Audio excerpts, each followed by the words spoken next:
Coucou Delphine, alors, dis-moi tout.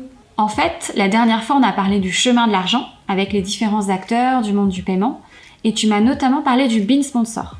J'aimerais bien en savoir un peu plus. Oui, effectivement, le BIN, comme on l'a vu la dernière fois, c'est le Bank Identifier Number, les 4 premiers chiffres que tu vois sur le début de ta carte.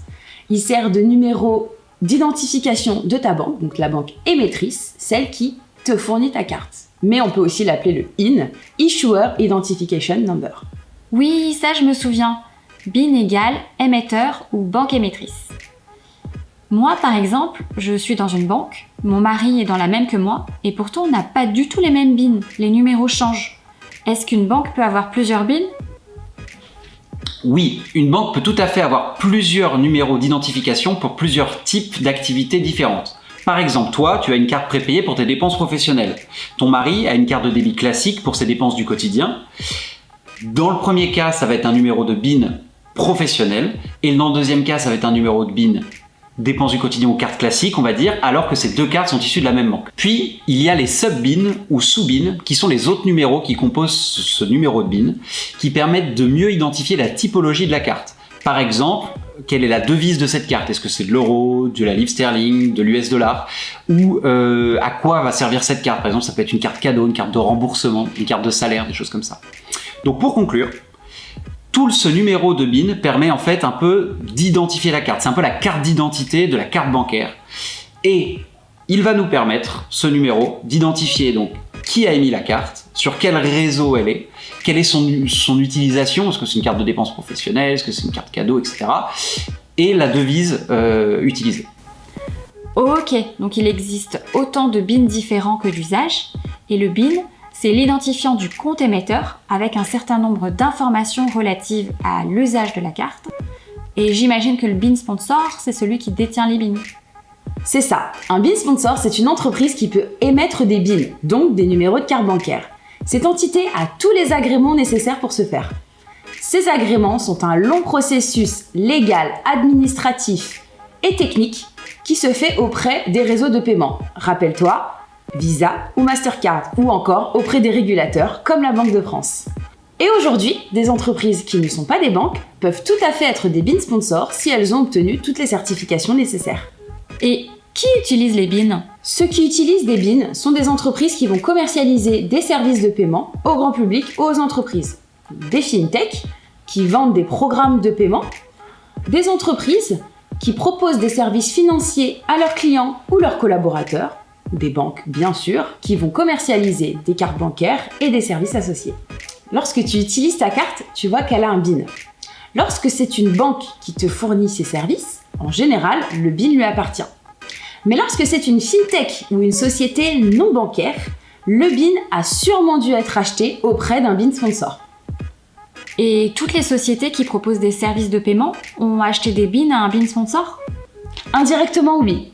Le BIN sponsor travaille essentiellement avec des intermédiaires qui font office de grossistes. Ces agents et distributeurs sont habilités à vendre des BIN au nom du BIN sponsor. C'est une distribution hiérarchisée si tu veux. Et parmi ces revendeurs, il y a le programme manager qui a un rôle bien précis dans le secteur.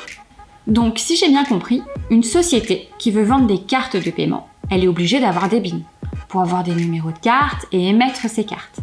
Donc elle va acheter ses BIN auprès d'un BIN sponsor ou toute autre société capable de les lui vendre. Mais à part émettre des BIN, un BIN sponsor, qu'est-ce qu'il fait ? En fait, un BIN sponsor, c'est un petit peu un parrain qui va donner accès à ses utilisateurs aux différents réseaux. C'est un petit peu le gars qui dit « laisse-les rentrer, ils sont avec moi ». Il a intérêt à bien les choisir, ces utilisateurs de BIN, parce que si c'est lui le garant qui les représente sur les réseaux de paiement, il a une sacrée responsabilité, imagine, si quelqu'un achète quelque chose d'illégal avec les cartes qu'il a émises. Exactement. Il va vérifier tout ce que font les clients et les revendeurs sur les différents réseaux. Il est très axé sur la conformité des programmes et des services commercialisés. C'est lui qui est responsable légalement vis-à-vis du réseau. C'est pourquoi il vérifie que ses produits soient conformes à la loi en vigueur. Parmi les responsabilités du BIN sponsor, il doit fournir des reportings au réseau, contrôler et vérifier ses utilisateurs, définir les services de paiement ainsi que leurs limites, définir les critères de sélection des utilisateurs finaux, surveiller les transactions, identifier les éléments suspects, faire de la réconciliation, présenter des capitaux propres élevés, etc. Ça m'a l'air bien compliqué de devenir BIN sponsor. Disons que cela est très long et très coûteux à mettre en place, et comme tu t'en doutes, cela demande des compétences juridiques et financières afin de maîtriser tous les tenants et aboutissants.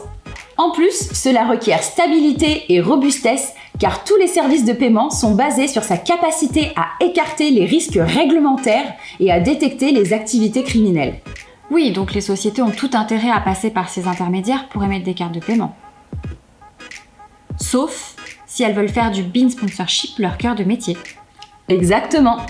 D'accord, donc pour résumer, le BIN sponsor émet des cartes de paiement avec un identifiant bancaire. Ce BIN est rattaché à un réseau de paiement.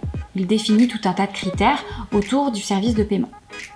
Le BIN sponsor échange principalement avec des intermédiaires, des agents, des distributeurs, des programmes managers, et il se porte garant auprès du réseau de paiement sur la conformité du programme vendu par les sociétés qui commercialisent ces services.